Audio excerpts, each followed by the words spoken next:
بادشاہ نے نا ارادہ کیا کہ میں نے اپنے بچے کو سپہ سالاری بھی سکھائی ہے، گھوڑ سواری بھی سکھائی ہے، نیزہ بازی بھی سکھائی ہے، میں چاہتا ہوں دین بھی سیکھ جائے۔ ایک بڑے زبردست عالم تھے، ان کے ذمے لگایا کہ آپ میرے بچے کو دین کا علم پڑھائیں۔ انہوں نے مکمل جد و جہد کے ساتھ 7-8 سال میں نا پورا عالم بنا دیا شہزادے کو۔ میری باتوں کی سمجھ آ رہی ہے آپ کو؟ کس کو؟ شہزادے کو۔ کس کو عالم بنایا جی؟ میرا بچہ بھی شہزادہ ہے نا، تو آپ کا بھی شہزادہ ہے۔ تو شہزادہ تو وہ ہونا چاہیے نا جس کو کسی کی محتاجی نہ ہو، اسے کچھ آتا جاتا ہو، لیکن نرا وہ شہزادہ ہی ہو، ویسے اسے کچھ بھی نہ پتا ہو تو زیادہ نہیں چلے گا۔ وہ بادشاہ نے کہا کہ میرے شہزادے کو عالم ہونا چاہیے، عالم کے ذمے لگایا۔ انہوں نے 5-6-7 سال میں نا خوب جد و جہد کر کے مکمل عالم بنا دیا۔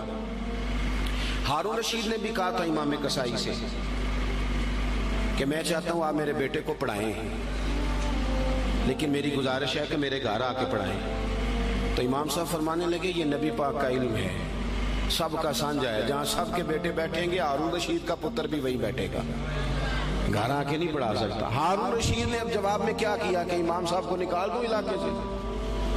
وہ کہنے لگا حضور میں بھی آزما ہی رہا تھا، میرا بھی دل تھا کہ میں سادے مولوی سے بچہ نہ پڑھواؤں، کسی غیرت مند سے پڑھواؤں۔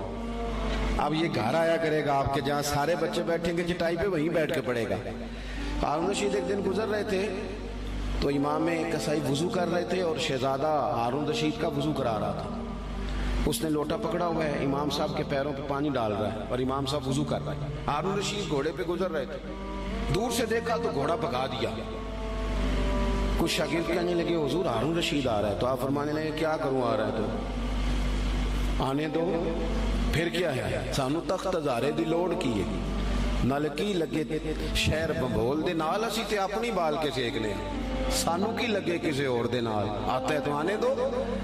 وہ آ گیا، اب وہ بڑے دبدبے کے ساتھ گھوڑے سے نیچے اترا، لوگوں کا خیال تھا ناراض ہوگا کہ میرے شہزادے سے کام کرا رہے ہیں۔ وہ اسی طرز پہ تیزی کے ساتھ قریب آیا اور حیرت انگیز انداز کے غصے میں۔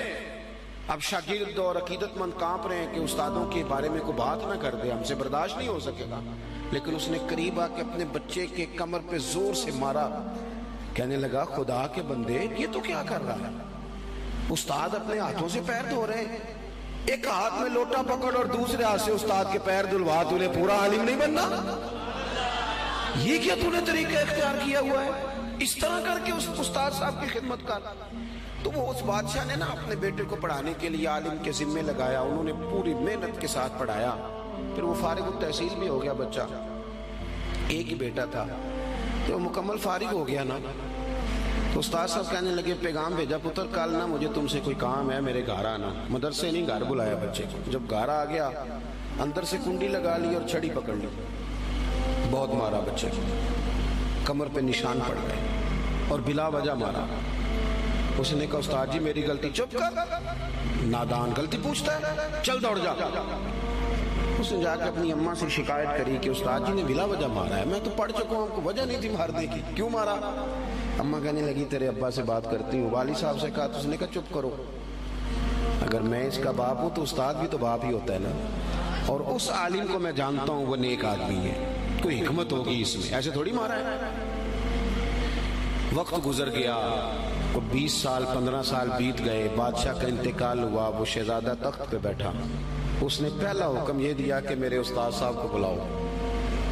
اب وہ بیچارے بوڑھے ہو گئے، چھڑی ہاتھ میں پکڑی، جھکی ہوئی کمر، بڑی مشکل سے وہ آئے اور دربار میں آ کے کھڑے ہوئے۔ تو شہزادے نے پہلا سوال یہ پوچھا استاد جی پہلے تو میں بے اختیار تھا، آج اختیار میرے ہاتھ ہے، وہ بتاؤ نا مارا کیوں تھا؟ غلطی کوئی نہیں، زیادتی کری آپ نے اور اتنا مارا کہ میں ابھی تک اس کی درد محسوس کرتا ہوں۔ تو استاد صاحب نے یوں چہرہ اٹھایا، آنکھیں کھولی، کہنے لگے پتر شکر ہے اللہ کا میں ابھی تک زندہ ہوں، اسی دن کے لیے مارا تھا جو آج آیا ہے، یہ جو تو نے مجھے کٹہرے میں بلا لیا ہے نا، ٹھیک کیا، اسی دن کے لیے مارا تھا۔ کہا کیوں، کس وجہ سے؟ سنیں جی سنیں، اللہ آپ کو جزا دے، اسی دن کے لیے مارا تھا۔ کہا کیوں؟ کہنے لگے پتر کتنے سال بیت گئے مار کھائے، کہا کو 20 سال ہونے کو ہیں. فرمایا تو بھولا تو نہیں نا؟ کہا استاد جی میں نے تو پہلے دن ہی آپ کو بلایا. کہنے لگے پتر بس مجھے پتا تھا ایک دن تو نے حکمران بننا ہے.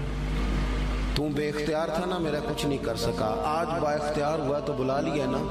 پتر تو حکمران بن گیا ہے, کسی غریب پہ ظلم نہ کرنا. اگر تجھے 20 سال نہیں بھولا تو اسے بھی قیامت تک نہیں بھولے گا, اور جب وہ اللہ کی بارگاہ میں با اختیار ہوگا تو تجھے بلوا لے گا.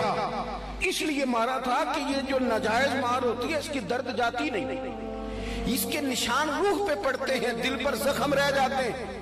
پتر تجھے آج تک نہیں نہ بھولا, اسی دن کے لیے مارا تھا کہ تیری تربیت ہو جائے. اٹھ کے اس نے استاد کے ہاتھ چومے, بٹھایا.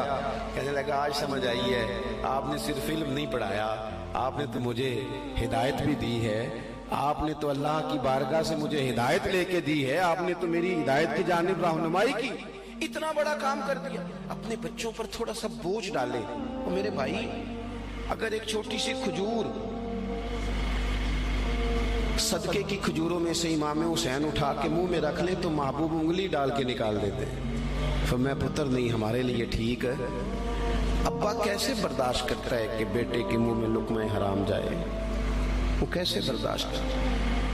ایک دوست مجھ سے کہنے لگے کہ گھر کے کونے سے نا رات کو رونے کی آواز آتی ہے, بڑے پیر صاحب آئے, بڑے عامل آئے, پر وہ ٹھیک نہیں ہوتا. میرا ذرا زیادہ قربت تھی, ورنہ ہر آدمی سے تو یوں بات نہیں کی جا سکتی. میں نے ان کے کان میں کہا کہ اگر بڑے پیروں کے آنے سے بھی نہیں نا مسئلہ ٹھیک ہو رہا تو ساری فیملی بیٹھ کے غور کر لو, وہاں کسی یتیم کے پیسے نہ لگ گئے ہوں, کسی بیوہ کا مال نہ اس کونے میں خرچ ہو گیا.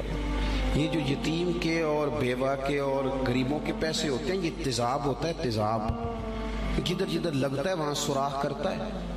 سب سے پہلے یہ نور علم لے جاتا ہے. اور میری طرح کے لوگ, یہ علماء جو مساجد کے مدارس کے محتمم ہوتے ہیں, ان کو تو اتنا باریک تولنا پڑتا ہے, اتنا باریک, کون سا پیسہ کہاں لگانا ہے اور کس ترتیب سے لگانا ہے اور کس جدوجہد. یہ تو اتنا مشکل کام ہے کہ میں تو بڑی دیر سے میں نے کہا بھئی مجھے بچاؤ اس کام سے. یہ اتنا مشکل کام ہے کہ انسان الجھ جاتا ہے کہ کس طرح کر کے ان چیزوں کو رکھا جائے. اس طرح جتنے لوگ ذمہ دار ہیں وہ اپنے گھروں کے اندر رزق حلال کے معاملے میں سمجھدار ہو جائیں. کیوں کہ میرے نبی پاک علیہ السلام نے فرمایا جو گوشت حرام سے پلے گا وہ جنت میں نہیں جائے گا. تو مجھے بتاؤ, کوئی چاہتا ہے اس کی اولاد دوزخ میں جلے؟ پسند کرتا ہے؟ تو پھر ان کو رزق حلال کھلاؤ.